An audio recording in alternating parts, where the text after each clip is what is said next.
वो कब निकालिएगा? जब आपके पास क्या दिया रहे,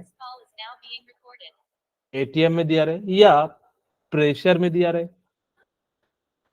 ठीक है, जब क्या दिया रहे, केपी की वैल्यू कब निकालते हैं? जब वो क्या दिया रहेगा, प्रेशर में।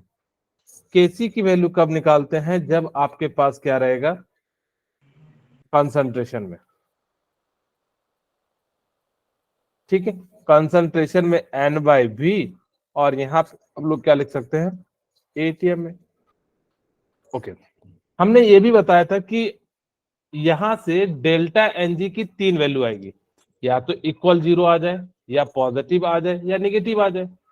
तो ये डिपेंड करेगा आपके रिएक्शन पे कि किसका जो है हम लोग पॉजिटिव लेंगे, किसका जो है हम लोग जो है क्या लेंगे, नेगेटिव लेंगे। वो आपका क्या करेगा, डिपेंड करेगा।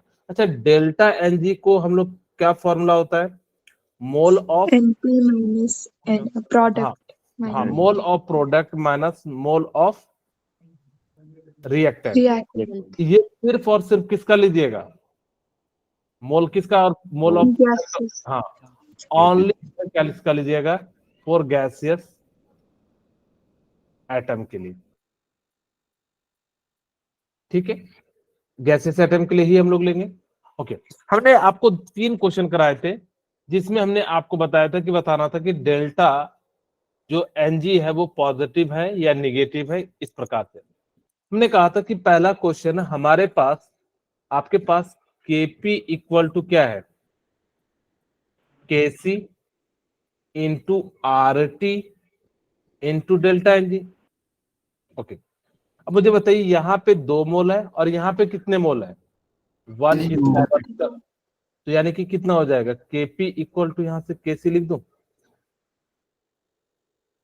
क्योंकि डेल्टा एनजी जो है मोल of product minus mole of reactant. Mole of product कितना है, 2, और इसका 1, इसका 1, तो कितना हो जाएगा टोटल, 1 + 1 इक्वल टू कितना हो गया, 0। तो यहाँ पे हमने डेल्टा एनजी की वैल्यू 0 रखा, तो आरटी टू द पावर, किसी भी नंबर पे अगर पावर 0 होगा तो उसकी वैल्यू कितनी आ जाती है, 1। तो केसी इंटू 1, तो यहाँ पे पहले वाले केस में क्या हो जाएगा, केपी इक्वल टू केसी हो जाएगा। ओके, अब हम सेकेंड वाला क्वेश्चन निकालते हैं। यहाँ पे हमारे पास क्या है, KP equal to KC R T और डेल्टा एनजी। अच्छा, डेल्टा एनजी क्या हो जाएगा, यहाँ पे 2 माइनस, और यहाँ 3 और 1 4, तो -2 आ जाएगा। इसका मतलब है KP equal to KC R T to the power -2। बोलिए, अब अगर जब इसकी वैल्यू निगेटिव आएगी तो इसका वैल्यू क्या हो जाएगा, कम हो जाएगा। या यहाँ पे हम सीधे सीधे कह सकते हैं कि डेल्टा एनजी की वैल्यू क्या आ गई, आपकी निगेटिव आ गई। सिमिलरली यहाँ से हम लोग जो है इसकी वैल्यू, अच्छा एक क्वेश्चन हमने जो है, ओके कोई नहीं, एक क्वेश्चन जो है हट गया है। अब हम जो है ना यहाँ से कैलकुलेट करते हैं। जो जेई का क्वेश्चन है, आपसे इस टाइप से क्वेश्चन पूछा था जेई ने। एक इक्वेशन दिया हुआ है SO2 + ½ O2 और SO3 दिया हुआ है। ठीक है, ध्यान से सुनना। अब वो पूछता है कि x की वैल्यू कितनी होगी। हमें पता है x की जगह पे हम लोग क्या लिख सकते हैं, delta NG. delta NG very good, मैं पहले इक्वेशन लिख देता हूँ, फिर डेल्टा एनजी की वैल्यू निकालूंगा। तो केपी इक्वल टू क्या हो जाएगा, KC R T to the power delta NG. हम बाद में लिख देंगे डेल्टा एनजी की जो भी वैल्यू आएगी उसको एक्स में कन्वर्ट कर देंगे। यहां तक तो आपको समझ में आ गया होगा। तो डेल्टा एनजी की वैल्यू हम क्या लिख सकते हैं, okay sir, mole of product minus mole of reactant. ये जो मोल लीजिएगा किसका लीजिएगा, गैसेस का। तो यहाँ पे कितने मोल है, ओके 1 मोल है। कितने मोल है, 1 मोल है। ओके, माइनस यहाँ पे कितना मोल है, 1 + ½ और यहां से सॉल्व किया तो हमारे पास कितना आ जाएगा, -½ अब मुझे बताइए इसका राइट आंसर कौन सा हो जाएगा, सी। तो ये जो है जेई ने पूछा था इस टाइप से जो है। अब भले जिनको फॉर्मूला नहीं याद रहेगा तो उन्होंने फॉर्मूला भी लिख दिया और इतना जो है आसान सा क्वेश्चन आपके लिए जो है करके दे दिया। ओके, अब वो पूछता है कि आपको कोई रिएक्शन दिया हुआ है और आपसे टेम्परेचर पूछ लेता है। तो हमारे पास जो रिलेशन है वो रिलेशन क्या है, equals to KP KP equal to KC into क्या हो जाएगा RT टू दी पावर क्या हो जाएगा डेल्टा एनजी। मुझे कोई बताएंगे कि यहाँ पे डेल्टा एनजी की वैल्यू कितनी आएगी 1 minus 3 2 टोटल बताइए -1 सबका -1 आ रहा है या किसी का 0 भी आ रहा है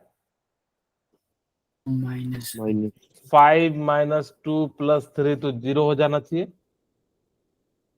ऐसा किसी का आ रहा है coefficient वेरी गुड। यहाँ पे ये वाला मत लीजिएगा आपको किसका लेना है स्टोइचियोमेट्रिक कोएफिशिएंट लेना है। तो डेल्टा एनजी की value NP minus NR okay. तो एनपी मोल ऑफ प्रोडक्ट कितना है 1 माइनस मोल ऑफ पीसीएल कितना है 1 + 1 तो यहां से कितना आ जाएगा -1। क्या इतनी सी बात क्लियर है ओके। अच्छा मैं यहाँ पे ना केपी अब जो है इसकी वैल्यू रख देते हैं आर की वैल्यू हम क्या लिख देंगे KP by K C equal to R की वैल्यू लिख दो या मैं जो है R T to the power -1 लिख देता हूं। क्या लिख सकते हैं डेल्टा एनजी की वैल्यू कितनी आई माइनस आई तो इस पर रखा तो कितना हो जाएगा इतना ही आ जाएगा ओके। अब देखिए केपी डिवाइडेड बाय के सी इक्वल टू क्या लिख सकते हैं 1/RT। इतनी सी बात समझ में आ गई कैसे किए केपी बाई केसी इधर ले गए ओके। अब वो आपको कहता है कि केपी यहां पे दिया हुआ है क्या रिलेशन देखिए 2 times of KP equal to KC KP equal to KC divided by 2 मैं डायरेक्ट लिख सकता था लेकिन मैंने क्या करा कि KP divided by KC equal to 1/2 बोले तो इसकी जगह पे 1/2 लिख दूं ओके। आर की जो वैल्यू होती है वो कितनी हो जाती है 8.314 जूल जब भी वो वाला यूज कीजिएगा जब आपको एनर्जी में यूज करना है बाकी जगह पे हम लोग क्या यूज करते हैं 0.821 वाला ठीक है ओके। और आपको टी निकालना है ओके। अब मैं इस टर्म को क्या करता हूं इसको इधर ले चलता हूं और इसको इधर ले चलता हूं तो मैं डायरेक्ट ऐसा लिख सकता हूं टी इक्वल टू क्या बोले रिपीट करना ओके। मैं इसको स्लो बाय स्लो कर ही देता हूं यहाँ पे देखिए मैं इसको ऐसा लिख सकता हूँ 0.0821 इंटू टी इक्वल टू 2 इसको इधर ले गया इसको इधर ले गया बोले क्लियर है यस ओके। तो टी इक्वल टू क्या लिख सकते हैं 2 डिवाइडेड बाय 0.0821 बोले यहाँ क्लियर है।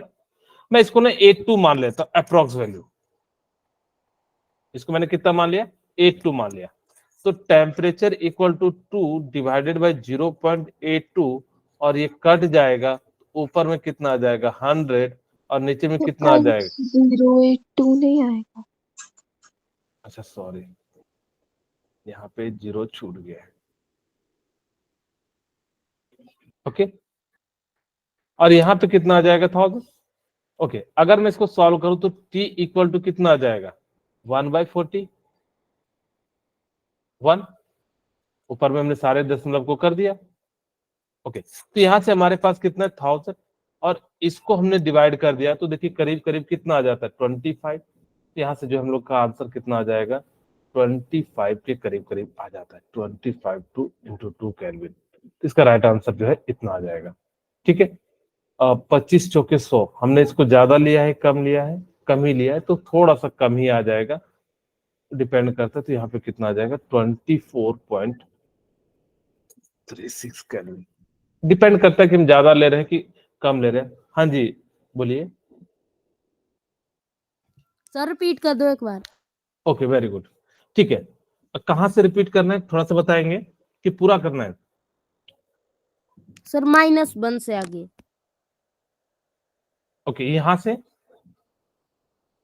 ये यहाँ तक समझ में आ गया होगा यस सर ओके। अच्छा आपके पास जो है KP equal to KC RT to delta NG की जगह पे -1 लिख दूं अश्विनी?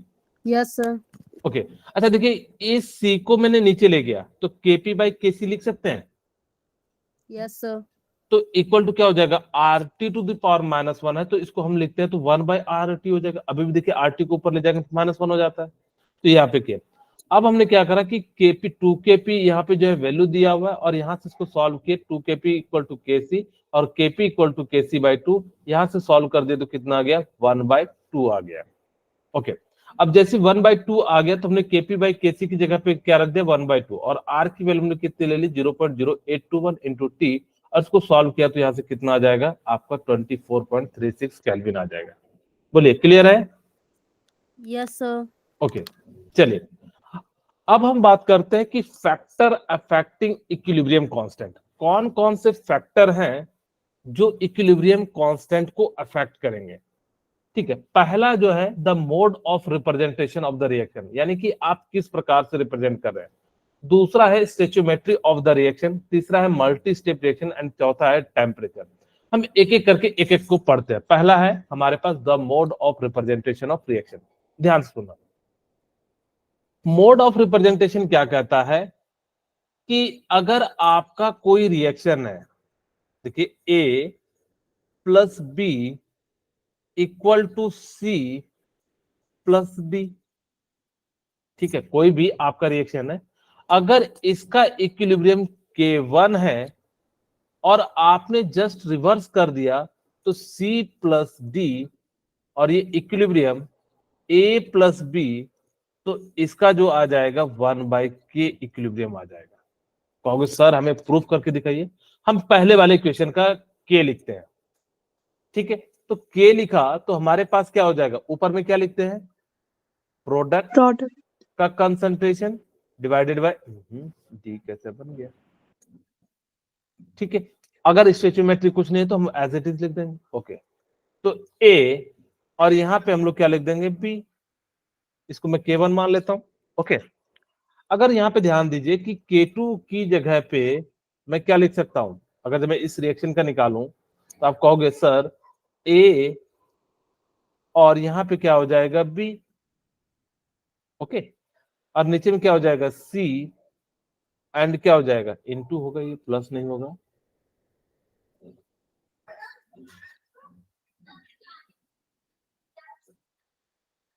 ठीक है ओके तो यहाँ पे क्या हो जाएगा आपका बी सी प्लस डी, ऊपर भी डी लिख दिया क्या, ए प्लस बी। बोलिए अच्छा इसी चीज को मैंने अगर जो के माना, हाँ जी वरुण बोलिए। सर इसको ऊपर क्यों लेंगे सर रिएक्टेंट को? ये दो इक्वेशन है ना अलग अलग, ओके ये सेम नहीं है। हमने जस्ट पहले रिएक्शन को जैसे आप मान लो आपके पास क्या था H2 plus O2 equal to क्या है H2O, और दूसरा इक्वेशन है H2 को आपने तोड़ दिया H2 प्लस O2। अगर मुझे इसका इक्विलिब्रियम कांस्टेंट पता है तो हम इसका कैलकुलेट नहीं करेंगे, सीधा 1/K1 कर देंगे। वही कहता है, तो मैं यही आपको प्रूव करने के लिए बता रहा हूं कि कैसे हम लोग लिखते हैं। अच्छा देखिए ये K है तो इसको अगर जो रिवर्स कर देंगे तो क्या आ जाएगा आपका, देखिए पूरा का पूरा वही आ जाएगा। इसीलिए हम लोग क्या लिख देते हैं इसको 1/K। कहोगे सर फिर से एक बार समझा दो, यहाँ पे देखिए ध्यान से, अगर K की जगह पे मैं क्या लिख सकता हूं, मैं इस इक्वेशन को लिख सकता हूं तो 1/ पूरा का पूरा लिख देता हूं C प्लस डी, या डिवाइड में हम लोग कर देते हैं सीधा सीधा 1 डिवाइडेड बाय, बस समय बचाने के लिए 1 डिवाइडेड बाय क्या हो जाएगा ए, के का मतलब तो यही होता है, और हमारे पास K1 की वैल्यू ली है तो K1 की वैल्यू हमारे पास कितनी है C प्लस डी, तो C प्लस डी, और हमारे पास क्या है A प्लस बी, K2 का निकालेंगे ना क्योंकि K2 की वैल्यू निकाल रहे हैं। ओके तो K2 की वैल्यू क्या हो जाएगा देखिएगा 1/K1, तो 1/K1 की जगह पे हम क्या लिख सकते हैं C और ये D, और यहाँ पे क्या हो जाएगा A और यहाँ पे क्या हो जाएगा B। अब इसी चीज को हम पलट देंगे तो क्या आ जाएगा, ये आ जाएगा। तो इसीलिए हम लोग उसको क्या लिख देते हैं K इक्वल टू K1, या सिंपल शब्द हम समझिए, अगर कोई रिएक्शन फॉरवर्ड डायरेक्शन में, उसी को सिंपली हम बैकवर्ड डायरेक्शन में लिख देते हैं, तो K इक्वल टू क्या हो जाएगा 1/K। क्या ये थोड़ा सा समझ में आया आपको या नहीं आया? कि मैं फिर से समझाऊं? sir. सबको नहीं, समझ पूरा। में आ गया मैं क्या कहना चाह रहा हूं? Yes, अगर sir. किन्हीं को है ना समझ में आए तो पूछ लीजिए अभी। ओके वरुण, बाकी लोग? यस रिपीट कर दो एक बार। yes sir. ओके ठीक है, मैं एक बार फिर से रिपीट कर देता हूं। मैं यहां पे देखिए वापस से लिख देता हूं। मेरे पास दो रिएक्शन है, A plus B equal to C plus D। Okay, दूसरा रिएक्शन है C प्लस D, यानी कि रिवर्स डायरेक्शन में क्या हो जाएगा C A प्लस B। बोलिए, ठीक है? ओके, अगर मैं इसका K2 लिखूं तो कितना हो जाएगा? आप कहोगे सर प्रोडक्ट का कंसंट्रेशन लिख दो, नीचे में किसका लिख देंगे? रिएक्टेंट। Reactant. रिएक्टेंट का। ओके, यहां पे अगर जो K1 लिखूं तो क्या हो जाएगा? प्रोडक्ट का concentration divided by reactant. Reactant. Reactant का। ओके,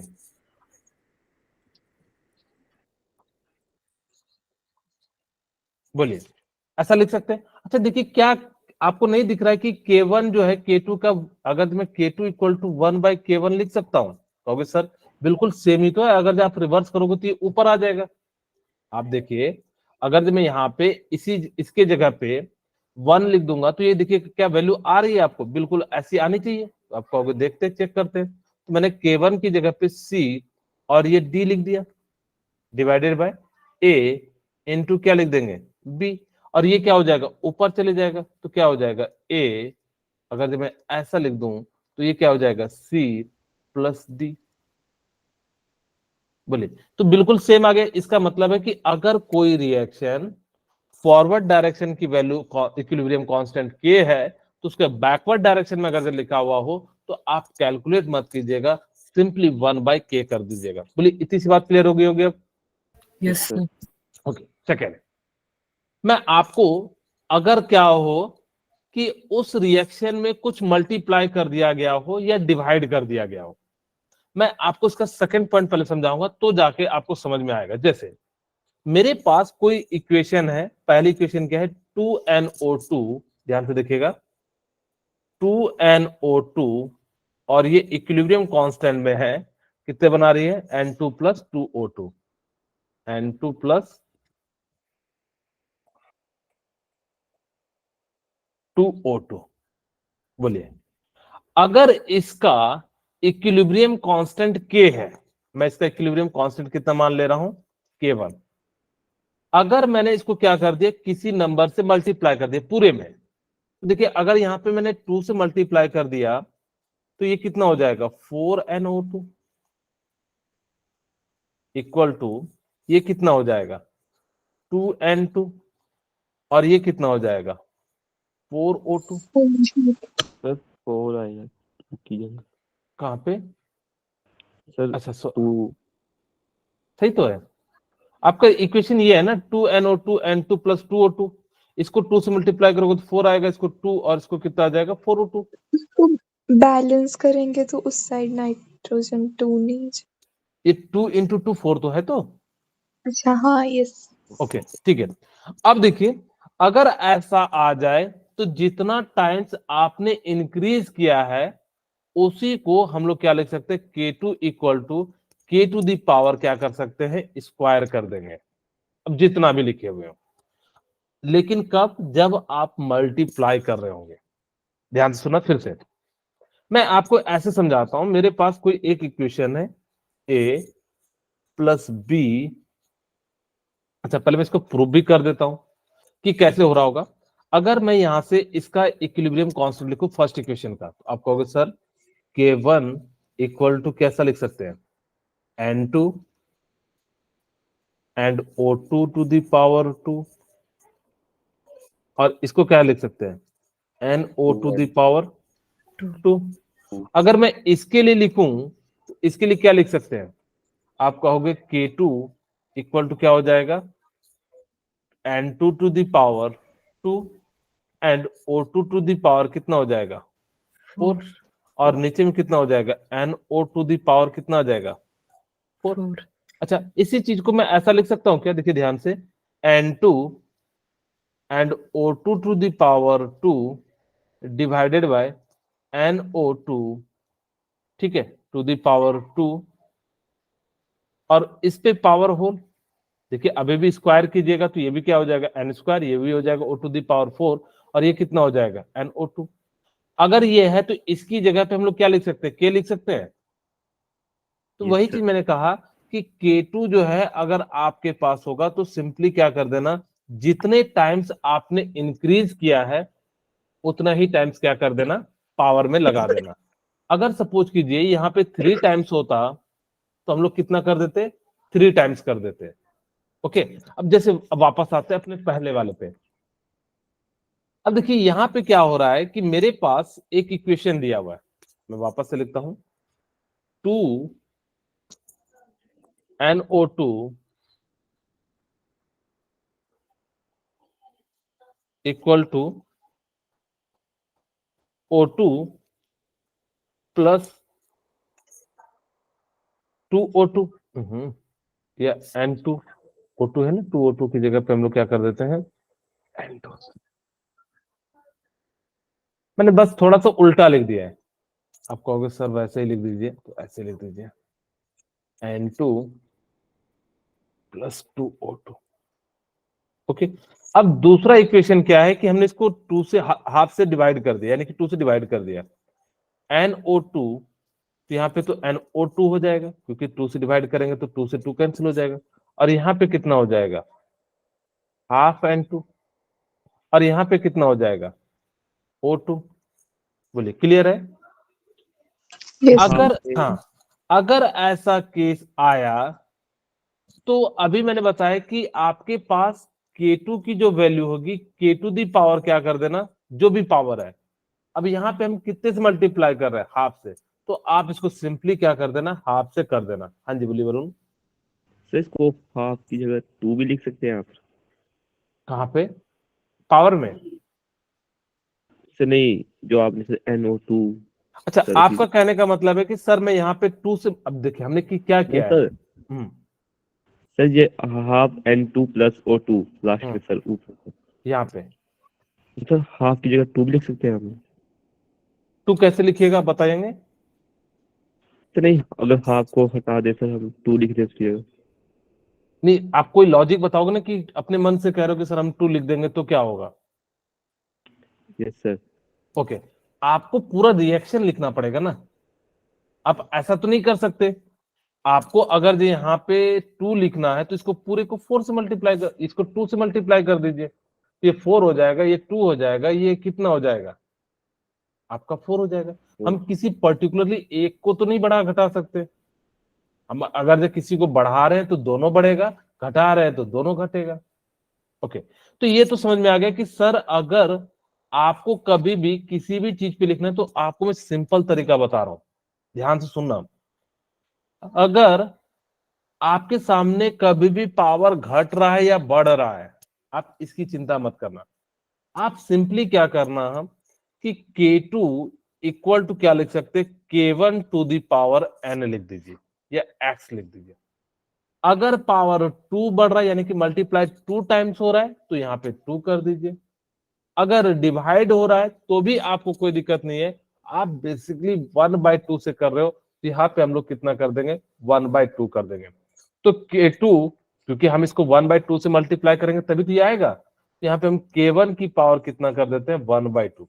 अब एक बच्चा कहेगा कि सर इसको डिराइव करके दिखा दो, तो लीजिए मैं डिराइव करके दिखा देता हूं पहले, फिर ये तरीके को मैं एक जो है समझा दूंगा। ओके, अच्छा यहां से मुझे बताइए कि अगर मैं K1 लिखूं तो क्या लिख सकता हूं।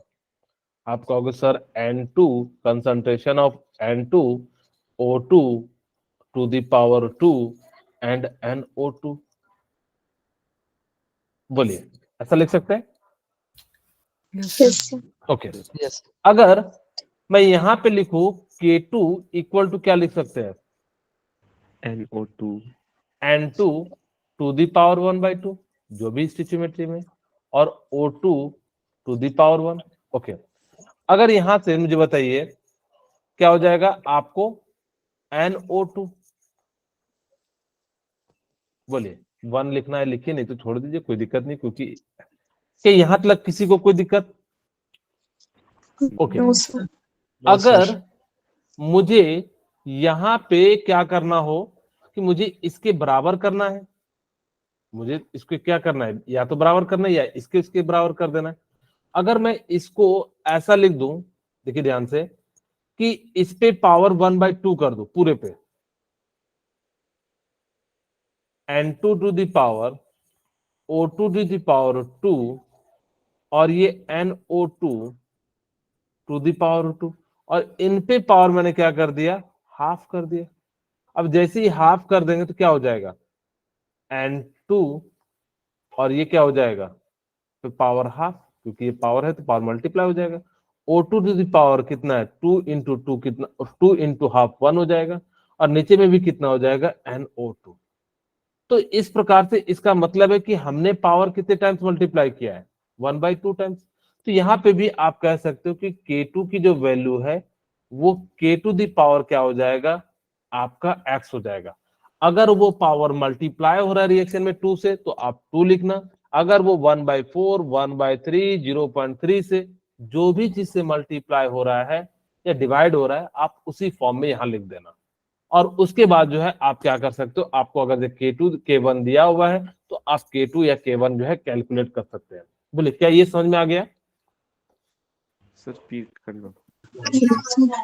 ओके, मैं आपको एक एग्जांपल के साथ समझाता हूं। मेरे पास मान लीजिए कि Na है प्लस Nb है, इक्वल टू क्या हो जाएगा, Nc प्लस Nd। मैंने ऐसा मान लिया, ठीक है। कि पहला इक्वेशन मेरा क्या था कि Na Nab Nc, ये था। मैं पहला भी इक्वेशन लिख दूं यहाँ पे, A plus B equal to क्या था आपका C प्लस डी, और यहां से हमने जो है K1 लिखा तो क्या हो जाएगा, concentration of C into concentration of D divided by concentration of A and concentration of B। Similarly अगर जब मैं यहां से लिखूं तो क्या हो जाएगा, अब देखिए ध्यान से, concentration of C to the power कितना हो जाएगा, N, ठीक है, और D पे पावर कितना हो जाएगा, N, और यहाँ पे पावर कितना हो जाएगा, N, और यहाँ पे पावर कितना हो जाएगा, N। ओके, अगर मैं इसको ऐसा लिख सकता हूं, C D A B, और इस पे पावर N, बोलिए लिख सकते हैं? Yes Yes. ये आपका Yes. K2 होगा, तो क्या K2 की जगह पे यहाँ पे K1 लिख सकते हैं, इसकी जगह पे देखिए Yes. C plus D A plus बी, तो K1 लिख देते हैं। तो K2 इक्वल टू क्या हो जाएगा, K1 और टू दी पावर N हो जाएगा। अब ये पावर, ये जो N है, चाहे आपका 1/2 हो या 2 हो, 3 हो, 1/5 हो, तो आप सिंपली क्या कर देना, इस प्रकार से लिख लेना। और जैसे लिखोगे तो वही बता रहा है कि जब आप क्या कीजिएगा कि किसी भी रिएक्शन में मल्टीप्लाई या गुना कीजिएगा, डिवाइड कीजिएगा, या फिर आप सिंपली जो भी 1/2, 1/4 से आप मल्टीप्लाई कर रहे हैं, तो आपको उसको पावर में लिख देना है। यानी कि K2 का जो वैल्यू हो जाएगा K to the power N हो जाएगा। अब मैं देखिए, अगर यहाँ पे हाफ हो रहा तो मेरा पुराना वाला इक्वेशन, तो K टू दी पावर में क्या लिख सकता हूँ, K1 to the power half, और इसी चीज को हम लोग क्या लिख सकते हैं, K to the power under root K1। और यही चीज जो है आपको लिख के हुए दिखा हुआ था। बोलिए, तो ये कहता है कि जो भी पावर होगा, आप ये चिंता छोड़ देना कि पावर प्लस 1/2 है या 2 है, जो भी पावर होगा आप उसको लिख देना, और इस प्रकार से जो है क्या कर देना, इक्वेट कर देना। बोलिए क्लियर है? Yes sir. Yes, sir. Okay, अब हम थर्ड वाली बात करते हैं। अगर आपका कोई दो रिएक्शन है, देखिए ध्यान से, आपको मैं समझाता हूं। मेरे पास क्या है, SO2 gas plus half O2 gas, ठीक है। ओके, तो यहां से हमने क्या करा, SO3 गैस, हमने मान लिया कि इसकी वैल्यू K1 है, ठीक है, अभी समझाने के लिए हमने क्या मान लिया, इसकी वैल्यू कितनी, K1 है। दूसरा इक्वेशन दिया हुआ है NO2 गैस, और आपके पास सीधे सीधे क्या दिया हुआ है, NO गैस, और आपके पास क्या है, हाफ O2 गैस। और वो कहता है कि फाइनल जो इक्वेशन है वो आपको ऑब्टेन हो रहा है SO2 gas plus NO2 gas, जब आप इसको ऐड कीजिएगा तो, ठीक है। तो यहां से NO हो जाएगा गैस प्लस, आप यहां से क्या लिख सकते हैं, अब देखिए यहां पे हमने क्या कर दिया, प्लस कर दिया, तो ये इधर साइड जाएगा वापस तो माइनस हो जाएगा, तो O2 से तो O2 कैंसिल हो जाएगा, हाफ O2 बच क्या जाएगा, SO3। तो ये क्या हो जाएगा, SO3। यहां पे इक्वेशन 1 को आपने ऐड कर दिया इक्वेशन 2 से, बोले किया कि नहीं, और इसको हमने मान लिया K। अगर आप किसी इक्वेशन को ऐड करते हैं जो फाइनल इक्विलिब्रियम आएगा, तो आप सिंपली क्या कर देना, K1 इंटू K2 कर देना। बोलिए, अब आप इसको क्या कर सकते हो, ड्राइव भी कर सकते हो। हम वापस से लिखेंगे, यानी कि इस वाले इक्वेशन का K1 और इस वाले इक्वेशन का K2।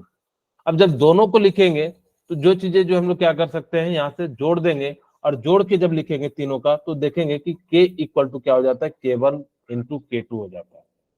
या सिंपली हम लोग क्या याद रखेंगे कि जब कोई रिएक्शन, दो रिएक्शन ऐड हो रहा होगा, तो आप क्या कीजिएगा कि दोनों के इक्विलिब्रियम कांस्टेंट को मल्टीप्लाई करके जो है फाइनल का इक्विलिब्रियम कांस्टेंट लिख सकते हैं। वही कहता है, if reaction can be expressed as the sum of two more reaction, then overall Kc will be the equal to the product of individual equation। अगर यहाँ पे तीन इक्वेशन होता K1 K2 K3 और तीनों जो है ऐड हो रहा होता, तो हम K इक्वल टू क्या लिखते हैं, K1 into K2 into K3 लिख देते हैं। क्या बोले, क्लियर है यहाँ तक? Yes sir. Okay, Yes. Yes, sir. अब हम बात करते हैं टेम्परेचर पे। सबसे ज्यादा जो इंपॉर्टेंट है ये वाला फैक्टर है। अब देखिए क्या कहता है कि आपको यहां पे एक फॉर्मूला याद रख लेना है, log K2 bye K1, log K2 bye K1। अच्छा, इसको मैं ड्राइव कर दूं क्या? कर दो। ओके, यहां पे देखिए हमारे पास क्या है, SO2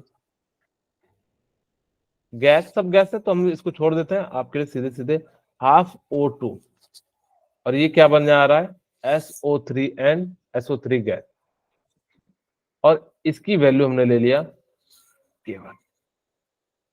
ओके, दूसरा इक्वेशन आपके पास है NO2 गैस प्लस, इक्विलिब्रियम है NO2 के बाद, NO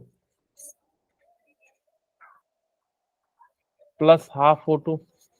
तो मैं यहाँ पे गैस नहीं लिख रहा हूं, सिंपली लिख दे रहा हूं, ये K2 आ गया। अब मैं फाइनल लिख देता हूं, तो हमारे पास क्या हो जाता है, SO2 plus NO2 equal to क्या हो जाएगा, ये लिख दो, SO3 प्लस NO। अच्छा, K1 की जगह पे मैं क्या लिख सकता हूं, SO3, और यहां पे क्या लिख सकते हैं, SO2, और ये क्या लिख सकते हैं, हाफ O2।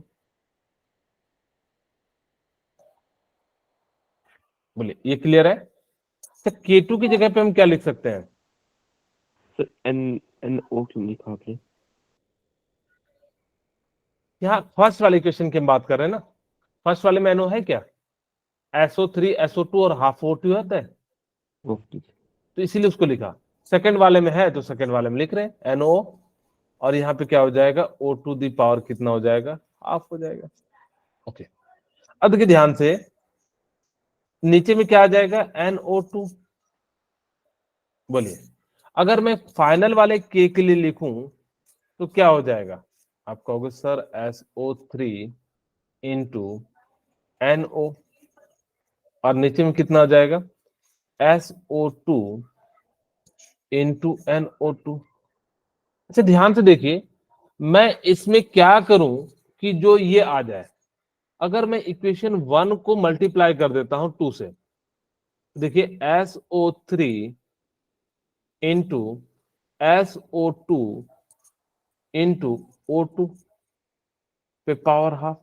अगर मैंने अप्रोक्सीमेटली हमने चेक करना चाहा कि भाई कैसे आएगा, तो हमने देखा पहले कि प्लस करके डिवाइड करके जो है फिर मल्टीप्लाई करके रैंडम हमने जो है, लेकिन अब हमें तो पता है कि भाई जब भी दो ऐड होते हैं तो कितना हो जाता है आपका जो है मल्टीप्लाई हो जाता है इक्विलिब्रियम कांस्टेंट। देखिए ये O2 से O2 कट गया, क्या अब देखिए SO3NO आ गया, SO2NO2 आ गया, तो इसका मतलब क्या हो जाएगा, K इक्वल टू क्या हो जाएगा, K1 इंटू K2।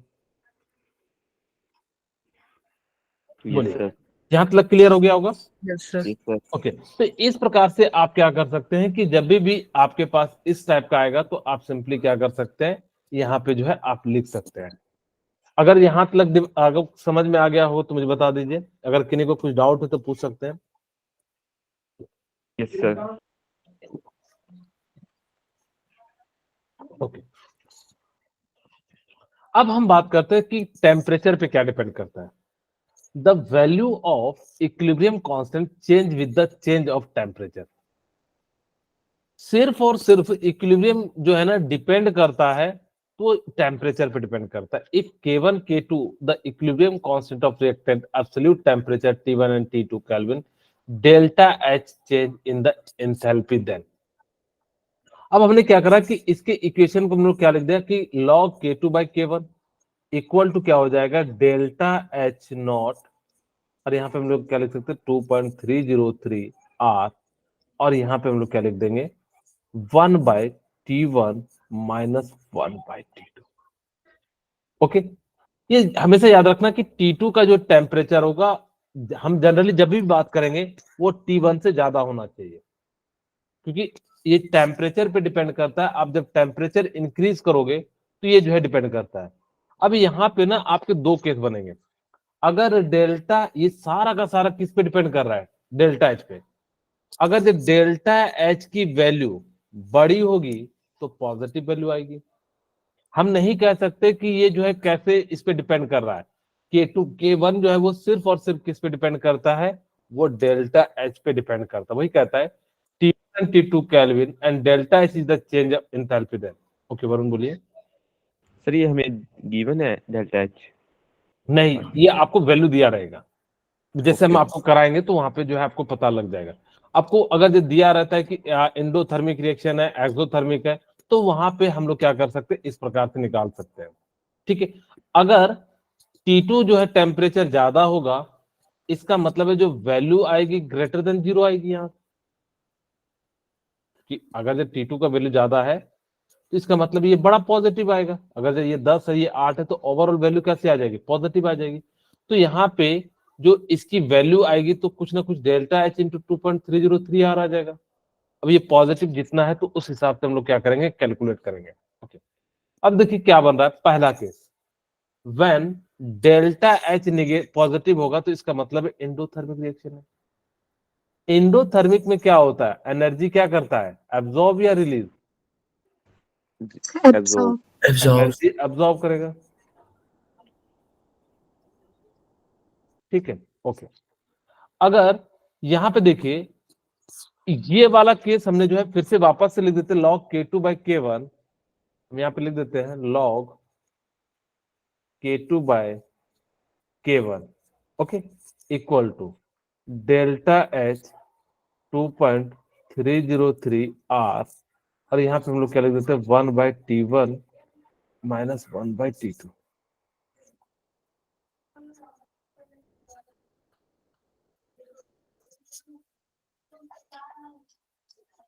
ठीक है, ओके ओके, उल्टा लिखना होगा T1 माइनस T2।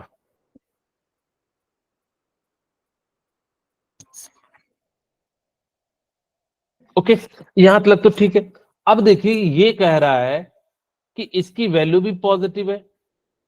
अगर ये वैल्यू पॉजिटिव है, एंडोथर्मिक में इसका डेल्टा एच पॉजिटिव आ गया। अगर ये पॉजिटिव आ गया तो इसका मतलब है क्या, ये log K2 bye K1 greater than 0 हो जाएगा। बोलिए होगा कि नहीं? Yes, sir. अच्छा, log K2 बाय K1 को हम लोग क्या लिखते हैं, log K2 K2 minus minus log K1, ये क्या हो जाएगा, ग्रेटर देन 0। ओके, अगर मैं इसको इधर ले जाऊं, दोनों साइड हमने क्या कर दिया, प्लस कर दिया, तो log, या मैं इसको उधर ले जाऊं तो log K2, ये क्या हो जाएगा, log K1। इसका मतलब है कि तब अगर आपका इंडोथर्मिक रिएक्शन होगा तो log K2 की वैल्यू क्या होगी, आपकी बड़ी होगी। सिमिलरली अगर आपके पास सेकंड क्वेश्चन डेल्टा एच की वैल्यू निगेटिव है, तो आप यहाँ पे क्या लिखोगे, लेस देन 0 आ जाएगा, और लेस देन 0 आ जाएगा तो ये क्या हो जाएगा, इधर आ जाएगा। तो इसका मतलब है log K1 की वैल्यू क्या हो जाएगी, आपकी बड़ी हो जाएगी।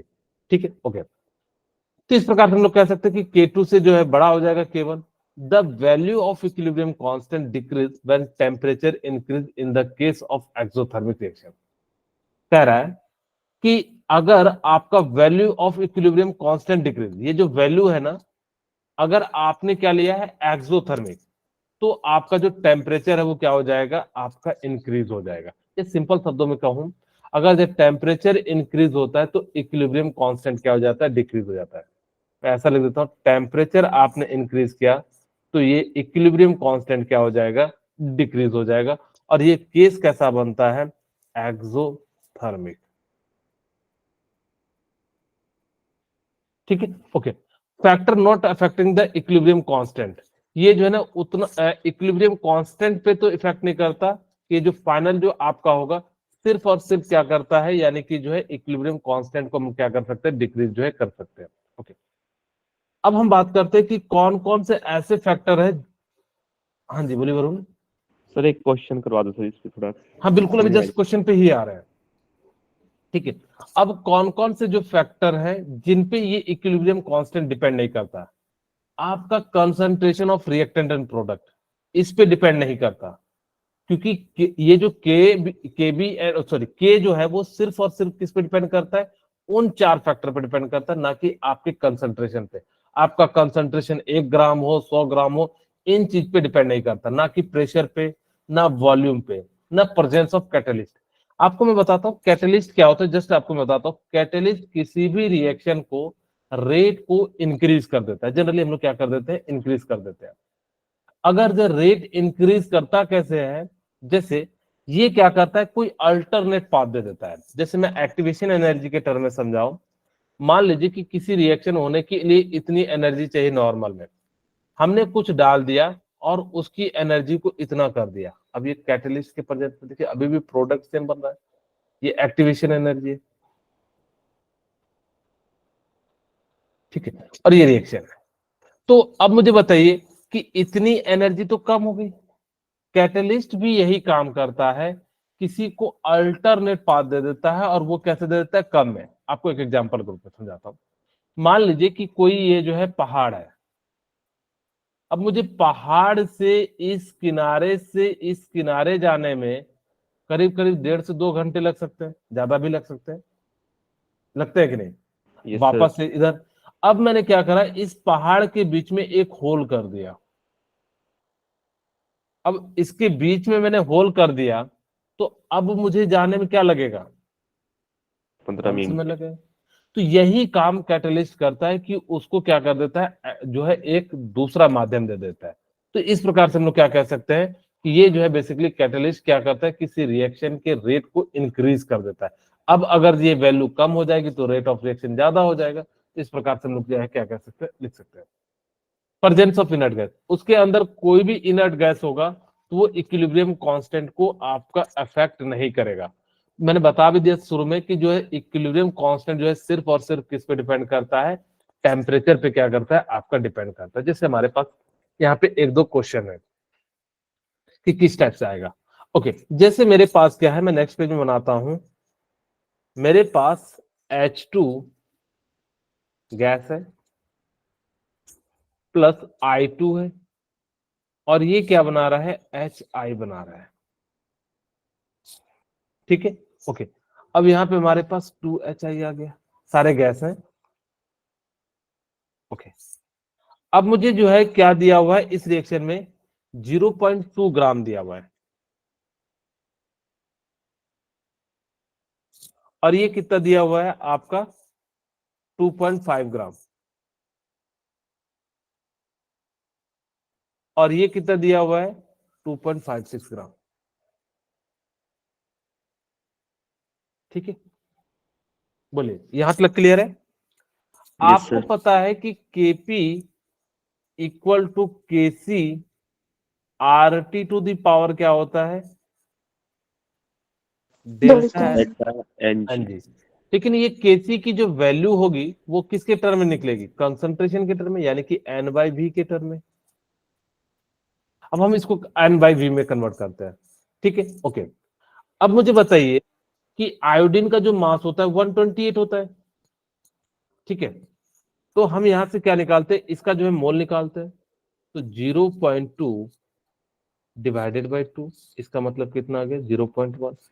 ओके, 2.54, और आयोडीन का हमने बताया 128, और अगर जब 128 है इंटू 2 कर दीजिएगा तो कितना आ जाएगा 256।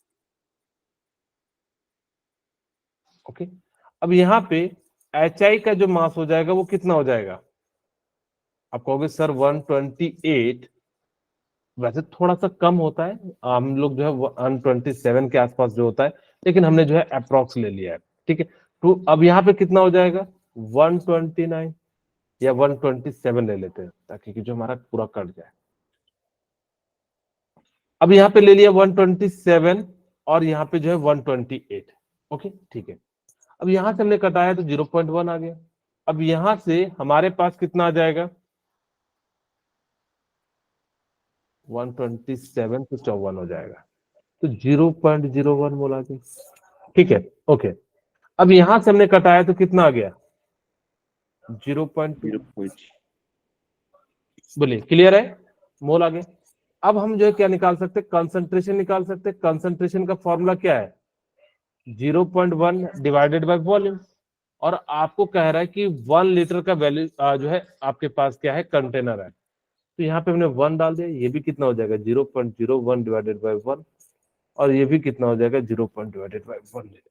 ओके, अब यही वैल्यू को हम लोग केसी में नहीं लिख सकते। क्यों केसी में लिखे, केपी में क्यों नहीं? क्योंकि केपी के लिए जो है आपको क्या करना पड़ेगा, कैलकुलेट करना पड़ेगा। क्या आपके पास प्रेशर प्रेशर तो है नहीं, तो हम लोग क्या कर सकते हैं, सिंपली इसके टर्म में लिखते हैं। तो यहाँ पे क्या हो जाएगा HI टू दी पावर 2 हो जाएगा। ओके, अब यहाँ पे हमारे पास I2 की वैल्यू कितनी आ जाएगी? I2 ही रह जाएगी, और यहाँ पे H2। ओके, अब हम इसकी वैल्यू को रख देते हैं। जैसे इसकी वैल्यू को रखिएगा तो कितना आ जाएगा? HI की वैल्यू का आपने कितना निकाला 0.2 का होल स्क्वायर। ओके, नीचे में I2 कितना रखा आपने 0.01, और इधर साइड कितना रखा 0.1 का होल स्क्वायर 1। ओके, अच्छा यहाँ पे देखिए, इसमें ऊपर में हमारे पास कितना जीरो है? 2 जीरो होगा। अगर आप इसको मल्टीप्लाई करते हो तो कितना आ जाएगा 0.04, और नीचे में कितना आ जाएगा 0.01 इंटू 0। अब यहां से ये तो कट जाएगा दशमलव, और एक दशमलव बच जाएगा तो ऊपर जाएगा, तो यहां से आपकी जो केसी की वैल्यू आ गई कितनी आ गई 40 आ गई।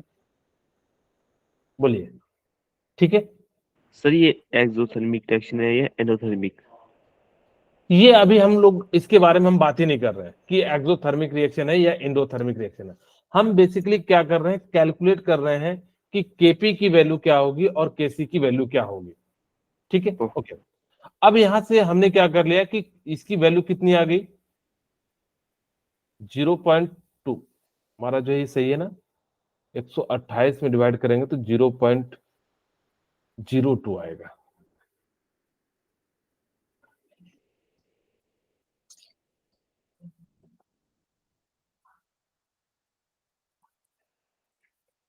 तो यहां से हमारी वैल्यू कितनी आ गई 0.4 हो गया। ओके, क्योंकि 4 यहाँ है और यहाँ पे हमारे पास 4 है, 3 है यहाँ पे 4 है, तो यानी कि 1/10, तो यानी कि इसकी वैल्यू कितनी आ गई 0.4। इसका मतलब है केसी की वैल्यू कितनी निकल गई 0.4। अब देखते हैं ऑप्शन।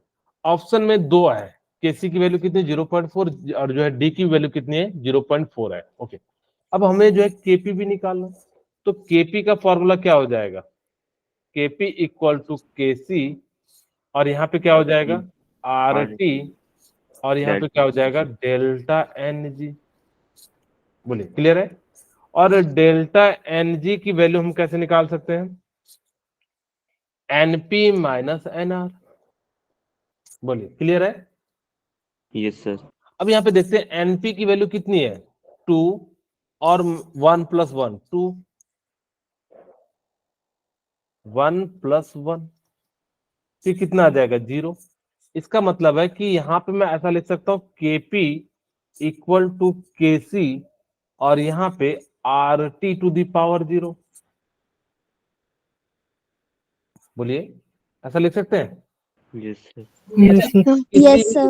किसी भी चीज पे पावर 0 होगा तो उसकी वैल्यू कितनी हो जाएगी 1. 1। तो केपी इक्वल टू क्या लिख सकते हैं केसी।